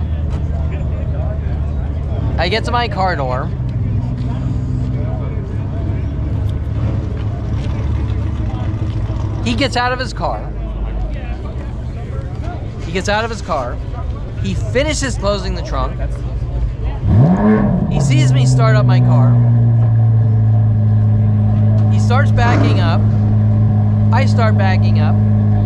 We do a 1 mile per hour, a harmless 1 mile per hour, 50-50 bumper tap.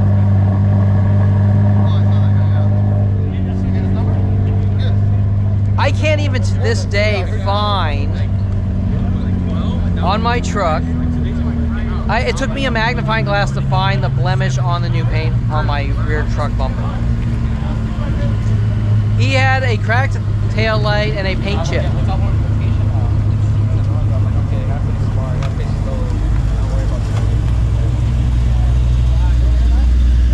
I had 0 damage. I told the insurance company I don't want any money. There's no damage here. There's a slight $800 of damage on his car.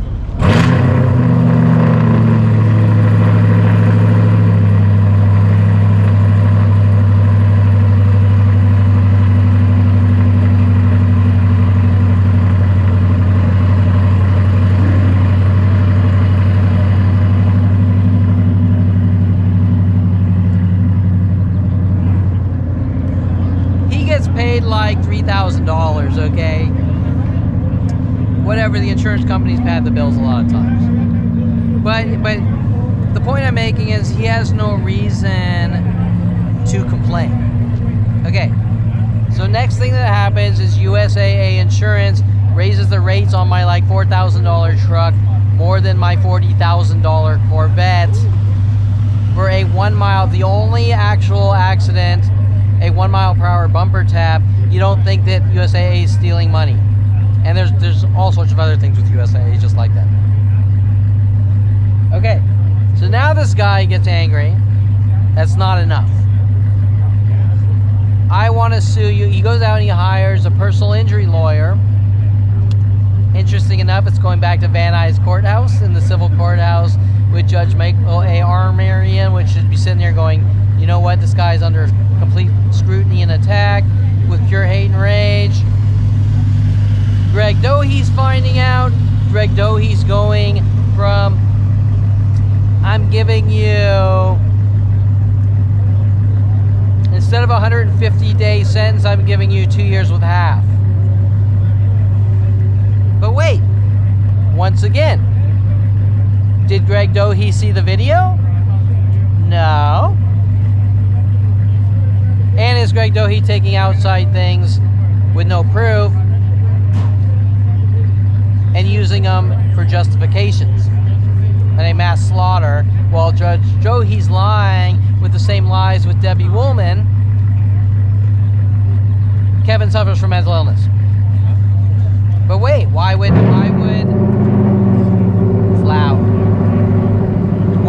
Greg Dohi, without proof,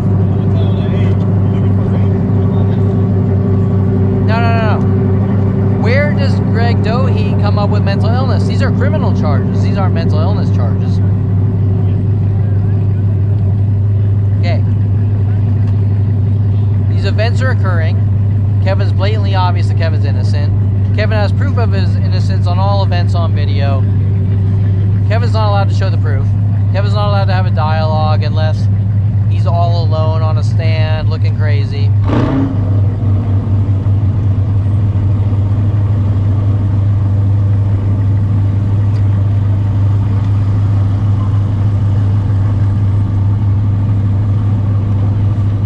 Kevin's not allowed to show direct proof. Kevin needs to be on the stand looking crazy where he's railroaded. No matter what the outcome's going to be, Kevin's crazy. We need to lock him away. I'm not allowed to go to the police station, hand them the videos of proof of all these things. So guess what? They go on the internet. They go on YouTube's. They go on. Then we have the police death threats. Officer Toro Encino with Encino Starbucks. We are using, if you ever take a picture of a person, we're using the judicial system against you. Wait. No. If you ever take a picture of a person, I'm going to exercise the law in my own way with Worldwide Police.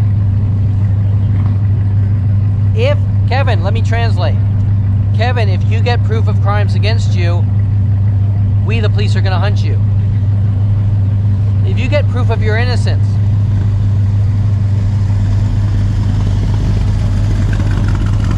we, the police, are going to hunt you and rid you of the world.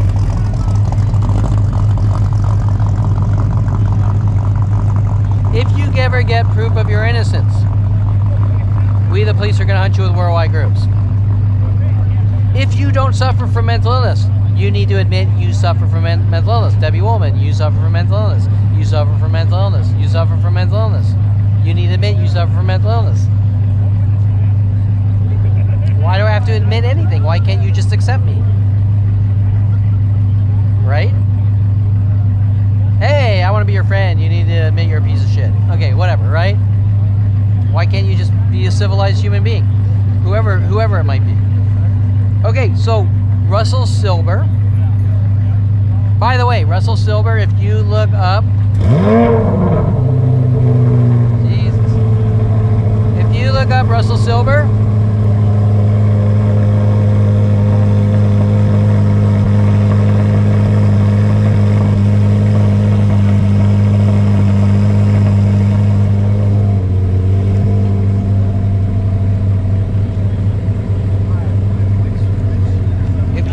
Russell Silber in the court system, he is riddled with hiring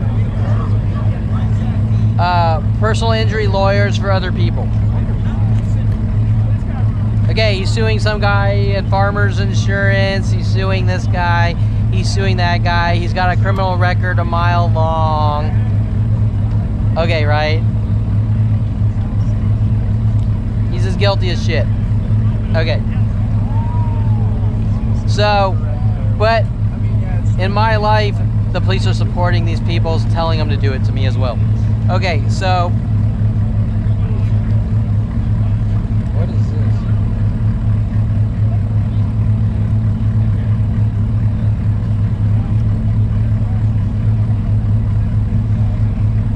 Okay, so I believe these are a few short line items here of important newer things, and this is really a hard environment to talk in. That's why I'm leaning forwards. But I just wanted to do one of these videos because I haven't done one in a while and they need to be done. Okay, so the conclusion here is that what's happening is worldwide conspiracy to make someone look crazy and eradicate them.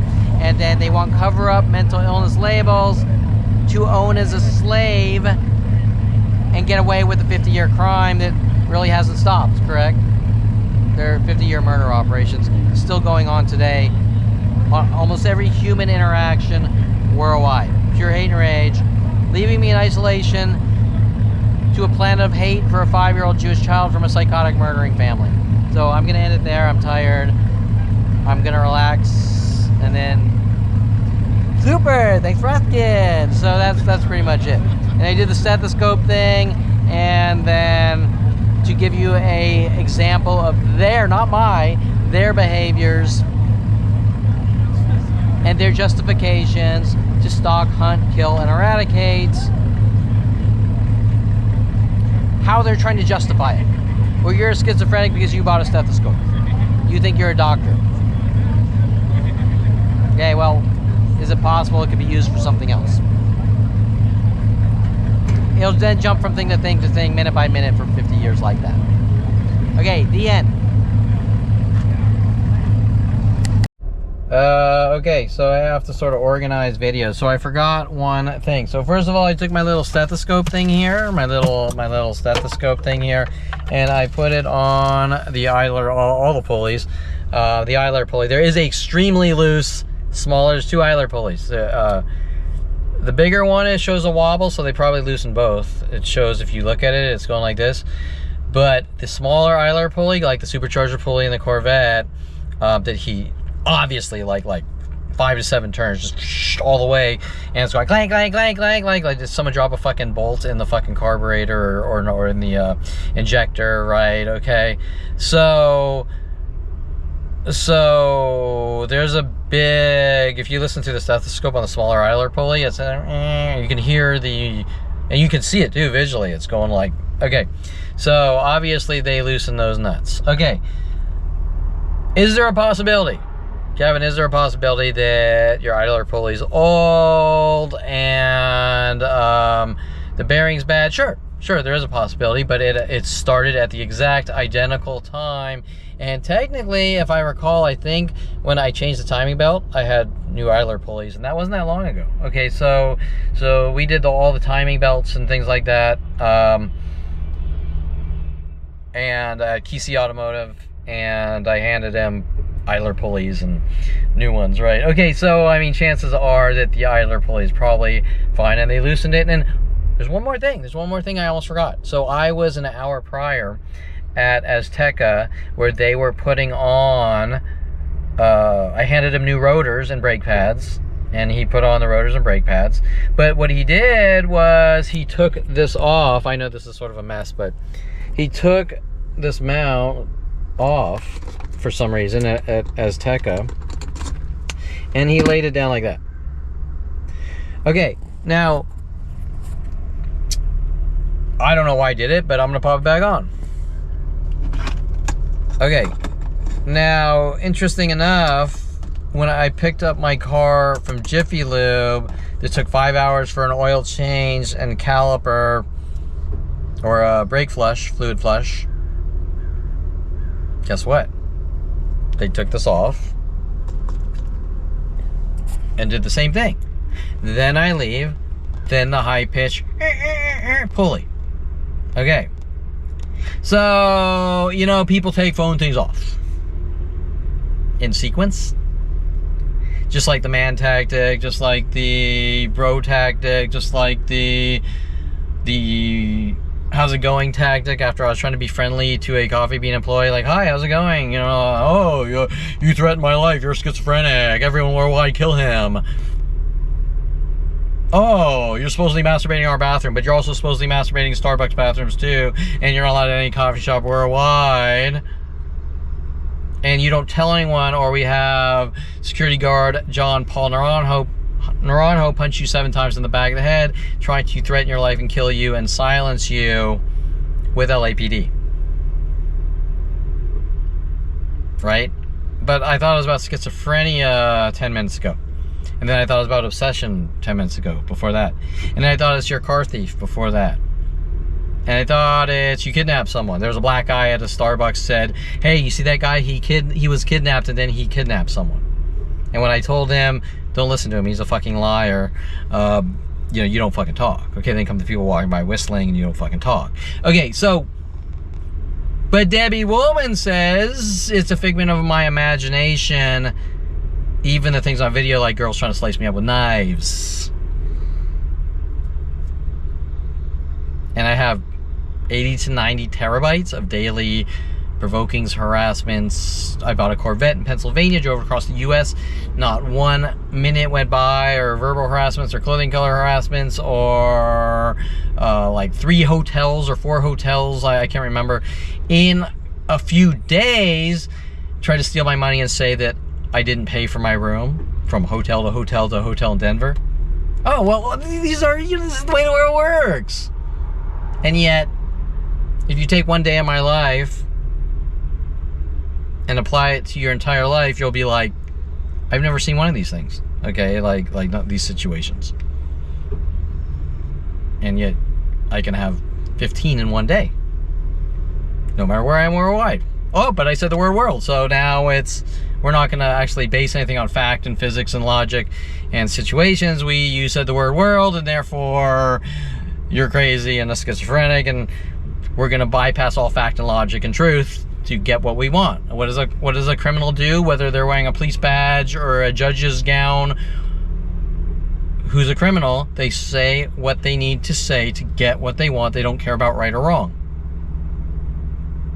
So we're leaving Supercar Sunday. We're coming home. Let's see how many people are here on the way home wearing green and black, because the Eclipse is green with a black carbon fiber hood and a black wing, and therefore I'm making people come out of their houses wearing the same colors as my car with schizophrenia tactics.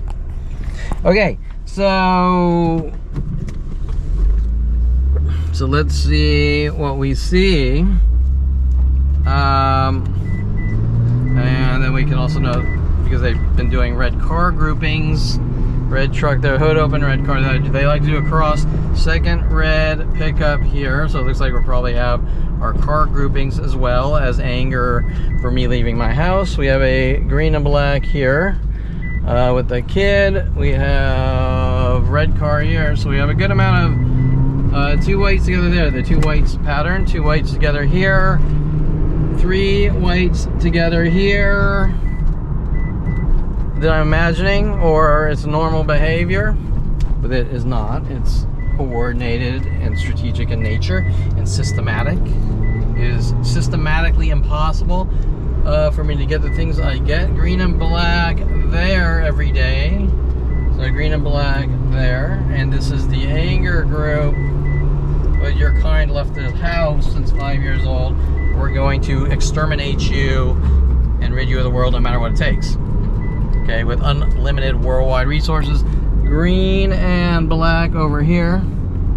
And then remember Officer Toro's death rates. If you ever take a picture, if you ever get proof of us hunting you to kill you, we're going to exercise the law in my own way with worldwide child rapist, Jew killing armies,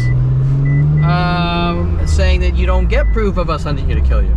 Okay, so like I say so many times, we have the coincidences versus the intentional coincidences. You might right now hear the high-pitch orbital sound. It's sort of hard to over the engine noise. Okay, I'm gonna note that's legit. Red truck there.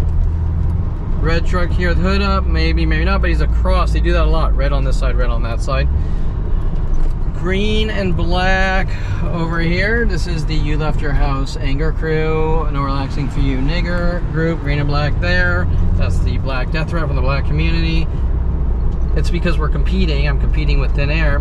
It doesn't make any sense. Red truck here. It's not as aggressive as it usually is. Some wedding. Oh, that's a church group I always see. Okay. Okay, now we have the 2 whites. I just did this. The pairs of 2s and whites. Pairs of 2s and whites. Pairs of 2s in whites. Groups of 3 whites here. Okay, this is all judicial Jew kill operations. Green and black there. These are operations to kill Jews. Child raping, Jew kill, judicial system. We're using, Mike Huntley, we're using the judicial system against you. Okay, these are operations with the police and security companies on kill 5-year-old Jews. That has been going on for 48 years, exponentially growing. I like to sort of get the reds too. And the thuggery of Debbie Wollman, that you suffer from schizophrenia. I think she's wearing green and black. Green and black here. That's 5 or 6, I think. And you see how he's sort of on the phone, like, I just have to be on the phone and I'm smiling. And okay. And it's a joke, right? You get the joke. You get the non-stop 50-year Jew kill joke. Okay, you get it. It's as funny as bashing someone in the skull with a crowbar like Jason Perelman. Like I had to stop Jason Perelman from doing the Gregory because he Jen Yang supposedly was cheating on him. My brother's girlfriend broke up with my brother or something and was dating my friend Greg Wall. Okay, and my brother's trying to bash Greg Wall's skull out of the crowbar, and I jumped in the way, stopping him from running after Greg. And supposedly Jennifer Yang's father was a judge. I'm not 100% accurate, but okay. And I can't really go into many more details other than I found out that Greg Wall was in on this thing to sort of try to get me, okay, green and black here, get me to sort of help my brother. Like, hey, you know, I'm stalking your friend Greg because I hate him, you need to help me. And that was when Jason Perelman's mental illness tactics, his death threats. Me and my friend are gonna put you in a mental institution. When I said, I'm not gonna help you with your sick shit, Jason, whatever, you know, blah, blah, and, you know, leave my friend alone. And yeah, you betray me, right? You betray me because you didn't help me bash your friend's skull in or do something to your friend. And,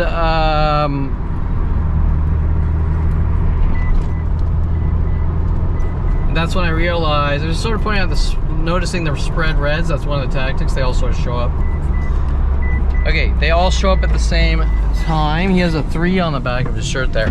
Okay, so they all show up at the same time. Okay, so these are the schizophrenia tactics. We're going to try to make you look like a violent, paranoid schizo. Now, remember that, so the green and black here, remember that Debbie Wollman came in yesterday, sort of wanted to have a friendly dialogue, how I'm crazy and I need to deal with that.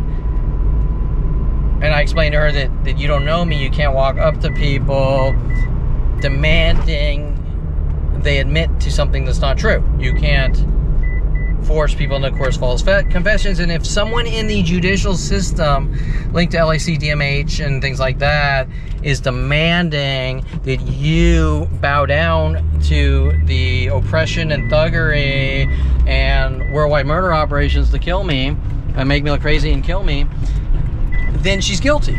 Okay, you don't walk up to someone, especially someone you have no history with, saying you need to say, hey, listen, you need to tell me, you need to admit that you killed someone. But I didn't. No, but you did. So you need to admit it. But I didn't. But you did. I don't know who you are. Who the fuck are you? Who did I kill? Oh, I don't know. But you need to admit that you killed someone. I can't admit something that's not true. So go fuck yourself. Okay. You need to admit you're schizophrenic. I can't. It's not true. You need to admit you're schizophrenic. I can't. It's not true. Why do I have to admit I'm a schizophrenic when I'm not? Because you destroyed 50 years of my life and you don't want to be held accountable for it? Bingo! Okay. And yet here we are, those people coming out that are pretending that what they're doing is a game and a joke. It's not a game and a joke, correct? They've been doing it for 50 years. Okay? And what does that do to your life? You're trying to go out and live your life and people are running up for no reason going, you're a schizophrenic, and you're going, I don't understand what's going on. And then you notice what they're doing. And then you have an opinion about it. But what is gang stalking? What is gaslighting? It's trying to make someone look crazy so they finally say, these people are stalking me. They're trying to make me look crazy. Oh, you're crazy because people don't talk like that. Okay? So you can't say that, well, that's not the way the world works. Okay? How do you know what someone's going to do when they're mad at you? Okay? Is there a template? Well, you know what? What? I don't know. She's looking at me. She stopped. She looked at me and then she held up her hand like, now there was a black and white striped tactic years ago where people would follow me to coffee shops in the striped shirts like that. So she looked at me like I did something to her, and then, okay, now this is the street theater. This is the, you tried to kill me, or better yet, okay, this is that's what's called street theater and gang stalking. Okay, see this loud car? Okay, see how my car's really quiet? See that loud car? They don't care about that loud car. They say this car's loud, but they don't care about that car. And my car's humming. I'm in the car with the video camera. You can hear my voice. Okay, so in that car, I wouldn't be able to talk. Okay, they don't care about that car. They just care about this car.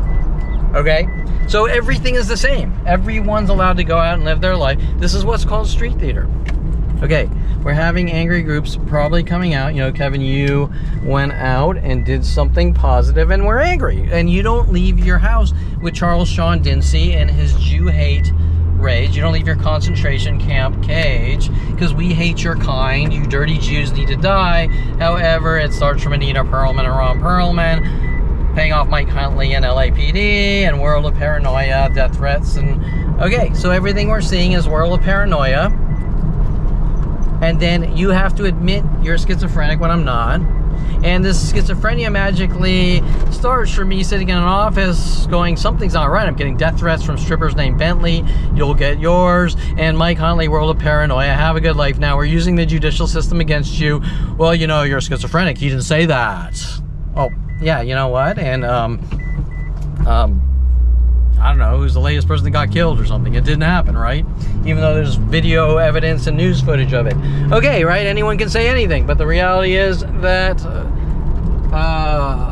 proof is everything, and a video, a picture is worth 1,000 words. The thing stopped. Oh, I hit the record button. Is that you better say you're crazy and do what we tell you and not be amongst human beings and things like this. Or we're going to hunt you and kill you, or rid you of the world, or incarcerate you for life. However, it doesn't matter what path I choose. I could join the Salvation Army and travel the world and feed Ethiopians, and they'll still hunt me saying, you know what, you're a horrible monster.